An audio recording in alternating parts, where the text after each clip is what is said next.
As I conclude my 12 videos during Black History Month, I would like to thank everyone that tuned in. I didn't know what to expect, but it's been very lucrative and eye-opening to my own discipline. We've grown and are continuing to grow, and I'm grateful for that.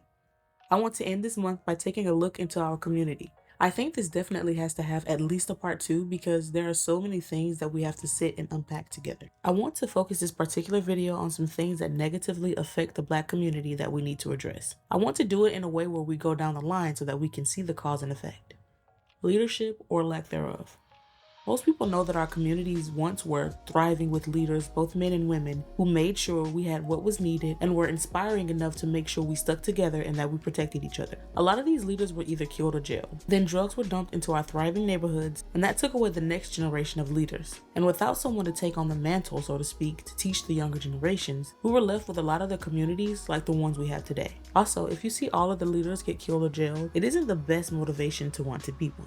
When you couple a lack of leadership with no growth and no money because companies won't hire you, you get my next point. Poverty. And with poverty comes a vicious cycle of violence because everyone's in survival mode. So when you see these neighborhoods and communities riddled with crime, I want you to remember that for many of them, it wasn't a choice. A lot of them had to engage in certain things to survive. I think it was King Von who said in an interview that in Chicago, you have to join a gang or you can't go outside. And no one wants to do that. No one wants to stay inside. And also, a lot of young people actually want leadership. It's just that a lot of the times the ones willing to give it aren't the best influences. These last two I debated on how to put them because you can have poverty that leads to mental illness and mental illness that can lead to poverty. I decided to go down the poverty mental illness route because that's what plagues us the most and is a direct line following the lack of leadership. So, mental illness. I'm just gonna come out and say it. Being Black in America is not easy to be happy. There's always going to be something that reminds you that you're Black and that you don't have the same privileges as others. It's also so taboo for us to talk about a lot of things because there was never really anyone to talk to about it. A lot of our parents were and are dealing with their own mental health issues that they're ignoring, so they don't want to hear about ours. It leads to a lot of frustration that most times shows up as aggression or annoyance for us. Again, living in poverty in certain violent neighborhoods, a lot of people, especially young men, quote seeing their childhood friends and family get killed as the reason they started crime.